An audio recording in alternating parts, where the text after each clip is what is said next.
Bonjour, aujourd'hui nous sommes avec M.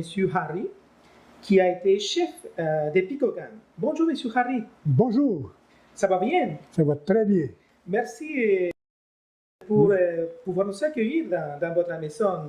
Oui. Et puis aujourd'hui nous sommes ici pour connaître un peu plus de vous. Okay. M. Harry, pouvez-vous nous parler de votre famille? Ma famille, dans ma famille, on est 11 enfants.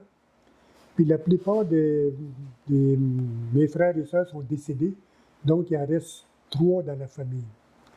Moi, je suis marié avec une métisse de Nouveau-Brunswick qui est de descendance malicite, une Première Nation de Malicite. Alors, je vis avec ici depuis 13 ans. De premier mariage, j'ai eu 2 enfants. Mes 2 enfants sont 2 ingénieurs, un qui reste dans l'Ouest, l'autre qui reste à Montréal. Puis ma conjointe a 2 enfants qui demeurent à Montréal. Puis un de ses enfants, il demeure ici, il travaille dans une pourvoirie à Mistawak, un peu plus dans le nord. Voilà, ce sont mes enfants. Puis Merci beaucoup, M. Harry. Oui. Et pouvez-vous nous parler aussi de votre enfance? Comment vous avez vécu dans votre enfance? Comment ça se passait? Moi, mon enfance, ça a été une très belle enfance. Parce que je suis venu au monde en pleine forêt, dans le bois. Puis, graduellement, avec le temps, parce que j'ai eu un enseignement de mes parents et de mes grands-parents pour la survie en forêt. Parce qu'on vivait en forêt, on vivait avec les animaux. Puis jusqu'à que le pensionnat est venu nous arracher de notre famille. Vous pouvez nous parler un peu plus de votre passage, de votre expérience dans les pensionnats? Pensionnat, mais quand premièrement, mes frères et sœurs sont allés avant moi. Fait que quand ils venaient la saison estivale, durant l'été, il n'y avait pas le droit de parler de ce qui se passait au pensionnat. Alors, moi, j'ai été dans la 3e année, j'étais dans le pensionnat. Je parlais pas ni français ni l'anglais, je parlais juste ma langue autochtone. Alors, quand j'ai rentré dans le pensionnat, j'ai resté surpris, c'était quoi, parce que je n'avais jamais vu l'homme blanc. C'est la première fois que je le voyais avec mes parents quand ils voyageaient, parce qu'on voyageait par les rivières. Il n'y avait pas de moyen de voiture à l'époque, c'était juste par la rivière, par les canaux. Alors, c'est comme ça que nous autres, on était, le ministère des Affaires indiennes, le gouvernement venait nous arracher dans la famille pour rentrer dans le pensionnat. Alors, j'ai vécu dans le pensionnat pendant 5 ans. Puis, c'est un enseignement qu'on devrait apprendre de force, le français. Il fallait apprendre le français absolument. Puis en plus, il fallait être catholique. Parce que quand on venait au monde, on n'était pas catholique. Mes parents, surtout du côté de ma mère, n'étaient pas catholiques. Mon père, oui. Alors, quand j'étais allé au pensionnat, c'était un enseignement sur la religion catholique. Puis, on était quasiment forcés à parler le français, nous interdisait de parler notre langue, notre propre langue. Alors, quand je comprenais pas le français, là, je demandais à mes amis dans ma langue, puis on se faisait taper sur les doigts, parce qu'on n'avait pas le droit de parler notre langue. Puis c'est comme ça qu'on a, graduellement, on a perdu notre identité, notre culture, parce qu'on n'avait plus accès à la méthode que nos parents nous ont élevés. Alors, ça a été une période assez creuse dans ma vie quand j'étais allé dans les pensionnats. Mais quand j'ai sorti du pensionnat, parce que je disais à mes parents, surtout à ma mère, qu'on subissait des subices sexuels. Alors moi, quand je disais à mes parents, là, la chicane poignait à mes parents parce que la religion catholique était tellement forte qu'on n'avait pas le droit de parler contre la religion. Alors que finalement, au bout de la 5e année, mon père s'est aperçu qu'on avait des subices, vraiment, avec des marques de tortue, un peu de tortue, d'essayer d'empêcher de parler notre langue. Puis c'est là que mon père a décidé de nous sortir du pensionnat. Mais même encore là, quand j'ai sorti du pensionnat, j'étais allé dans une école française. Mais encore là, on nous traitait des noms de sauvages, puis des caouiches, toutes sortes de noms, parce qu'on ne pouvait pas s'exprimer librement en français. On parlait un peu français, mais il fallait qu'on apprenne au plus vite. Puis, Touro du Paca, puis la région catholique nous faisait miroiter des affaires des croyances, alors que nous, déjà, on avait nos croyances. Donc, ça a été complètement anéanti, ces croyances-là. Puis c'est pour ça, quand j'ai sorti du pensionnat, j'étais tellement révolté, en colère, puis j'ai dû partir de la communauté. Monsieur Harry, avez-vous vécu du positif dans le pensionnat? Oui, il n'y a pas juste du mauvais côté dans les pensionnats. Il y a des bons côtés ici, comme, je ne sais pas, c'est comme un genre de régime militaire. Il faut être à l'ordre. Il faut avoir du respect. Déjà là qu'on avait un respect dans notre culture, mais encore là, il faudrait essayer de mettre plus de l'ordre dans ta vie, être à l'ordre dans tous les sens, puis avoir du respect envers l'autrui, puis avoir du respect envers la nature. Déjà là, on l'avait, cette croyance-là. Mais ce que j'ai appris du pensionnat, au moins on a appris à suivre l'évolution, à aller donner à nos enfants nos valeurs, parce que nos valeurs, on les a repris après qu'on est allé au pensionnat. Mais les valeurs du pensionnat, c'est être à l'ordre, c'est toujours du côté, peut-être pas négatif, mais il y a du positif. Si on n'aurait pas été au pensionnat, je pense que Pikougan n'existerait pas. C'est à cause de l'éducation. Fait que vous trouvez que dans les pensionnats, c'est sûr que vous avez vécu des moments difficiles, à cause que c'était comme déraciné de votre famille pour vivre notre expérience dans un pensionnat, mais vous nous partagez qu'il y a eu beaucoup de choses positives aussi, qui vous a aidé, et puis maintenant dans la société, à s'intégrer dans cette société, et puis de pouvoir grandir comme personne. Oui, oui, parce qu'avec... c'est sûr que quand je suis allé des pensionnats, ça nous a aidés à grandir. Ça nous a aidés à mieux se prendre en main. Puis mieux aussi d'essayer d'éduquer nos propres enfants. Pas juste les enseigner du mauvais côté de passage des pensionnats, mais du bon côté là, du pensionnat, comme en éducation, comme dans les sports, tout dans le travail qu'on fait quotidiennement. Puis comme ça, on a su transmettre des valeurs, nouvelles valeurs à nos enfants. Et M. Harry, l'Église a eu une influence aussi dans votre vie. Croyez-vous que l'Église a apporté du positif dans votre vie? C'est surtout les croyances, parce qu'on avait déjà nos croyances. Nos croyances que mettons, vivre en forêt, parce que nos croyances étaient basées sur la nature. On n'avait pas la doctrine de Dieu, Dieu le Père qui est dans le ciel. On n'avait pas cette image-là.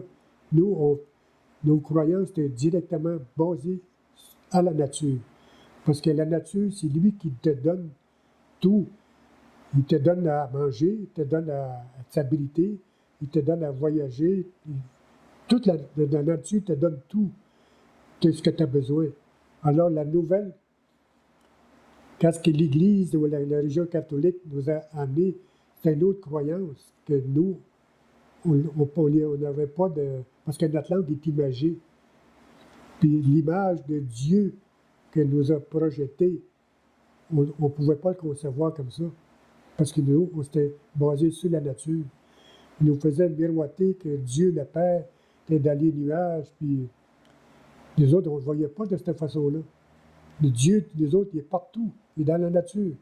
et dans les arbres, et dans l'eau, partout. Merci beaucoup, c'est vraiment beau. Monsieur Harry, que pensez-vous de la démarche d'écoute, de guérison et réconciliation que le pape nous propose? De la réconciliation, il fallait qu'il y ait la vérité avant. Donc la vérité a sorti. Mais la réconciliation, pour moi, c'est quelque chose qui était réel dans le temps, qui a été brisé avec la colonisation puis les pensionnats. Ils ont brisé nos valeurs, nos coutumes. Alors, la réconciliation, pour moi, c'est de le reprendre, peut-être pas d'effacer le passé, mais de reprendre ce qu'on avait, nos croyances. Mais avec la venue du pape, la plupart des gens ici, ils voient ça, c'est bien, parce qu'on veut boucler la boucle, la chaîne qui a été brisée, essayer de la boucler, puis continuer à vivre, puis avancer, puis arrêter de vivre dans le passé, puis arrêter aussi de dire des affaires dans des pensionnats, ce qui est négatif. Alors peut-être qu'on pourrait parler du côté positif. C'est comme ça que moi je vois l'avenue du pape, voir le côté positif. C'est en quelque sorte rétablir les liens. C'est ça, rétablir les liens, rétablir les ponts qui ont été brisés, puis rétablir aussi, essayer de nous conserver notre langue. Peut-être aussi qui n'était pas bien compris, pas bien transmis. Est-ce qu'on pourrait dire ça? Peut-être oui, que ça a été mal interprété. C'est ça.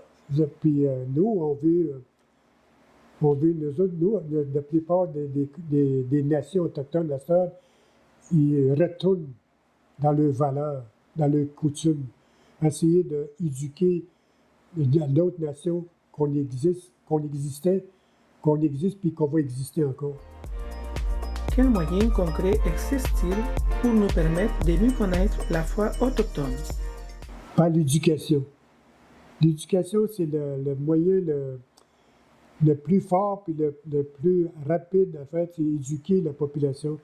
Pas juste dans notre population, éduquer aussi la population avoisinante.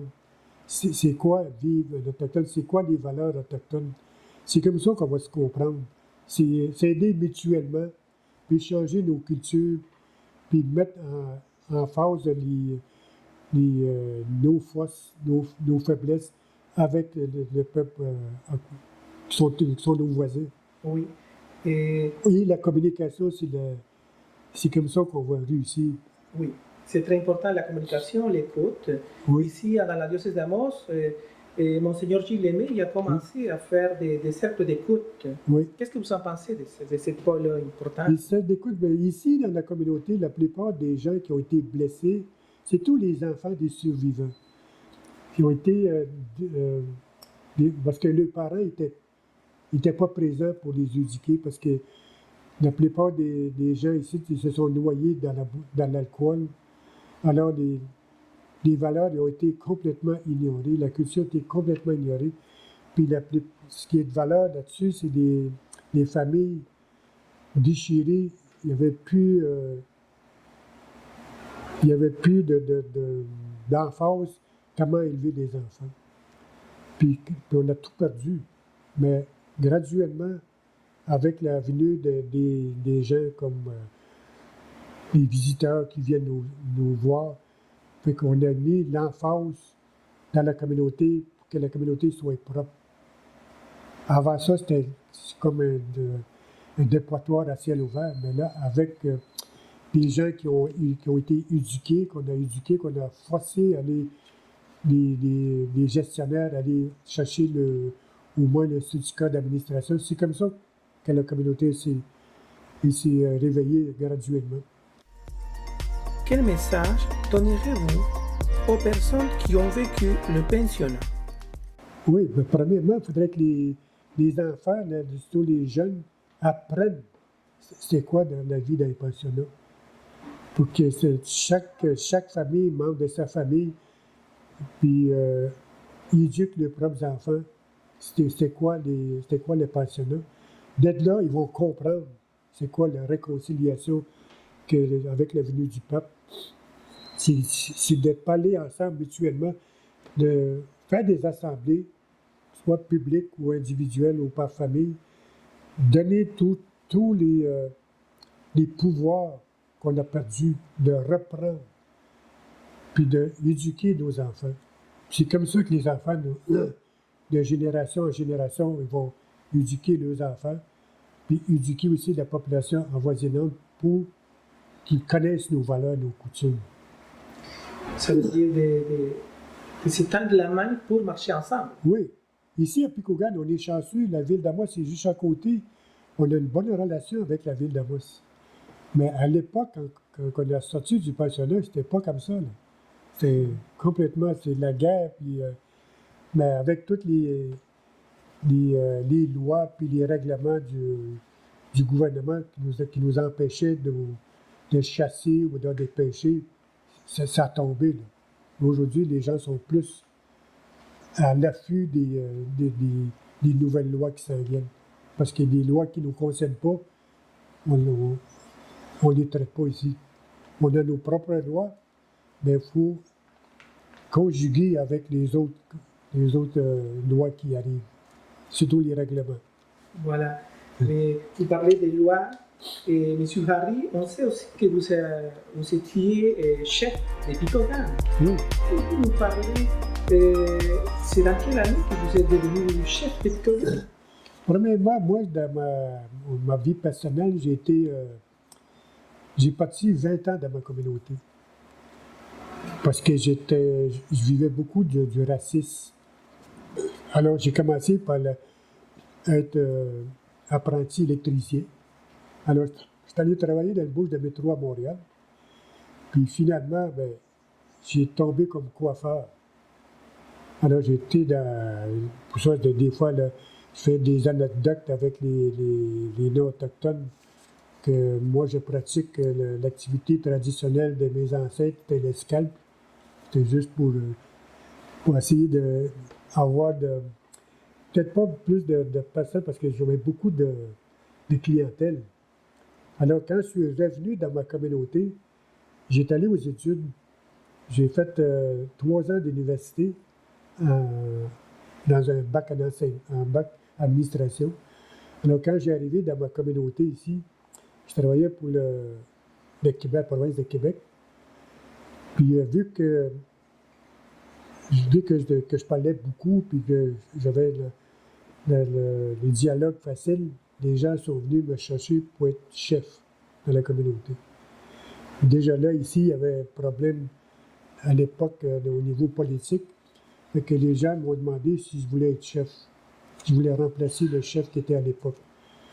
Alors, c'est comme ça que la population, il m'a mis comme chef, alors j'ai resté là pendant quasiment 14 ans. 14 ans et 9 mois que j'ai été chef. Mais ici, on a des mandats de 4 ans. Puis quand j'étais chef, j'ai tout mis la structure au niveau des politiques en place ici, ainsi que le code électoral, qui révise à chaque année là, pour que ce soit adapté à la communauté. Puis alors, j'ai fait ça pendant la première année, les 7 premières années, j'ai impliqué la population. Où est-ce que je voulais venir, où est-ce que la population va être vue dans 10-15 ans. Alors, on a tout fait sur l'éducation. Puis on a mis le monde aussi, ils ont participé. C'est pour ça qu'aujourd'hui, la communauté est venue belle, le monde sont fiers. Puis, de tendance, des fois, les gens reculent en arrière, mais on les ramène pour avoir parce que le futur, on ne sait pas. Il faut donner à nos enfants les moyens pour qu'ils puissent survivre eux-mêmes. Voilà, et que vous disiez que maintenant, c'est le chef qui était élu pour chaque 4 ans. Oui, le chef est élu démocratiquement. C'est ça. On a le chef ici, puis le vice-chef, ils ont un mandat de 4 ans.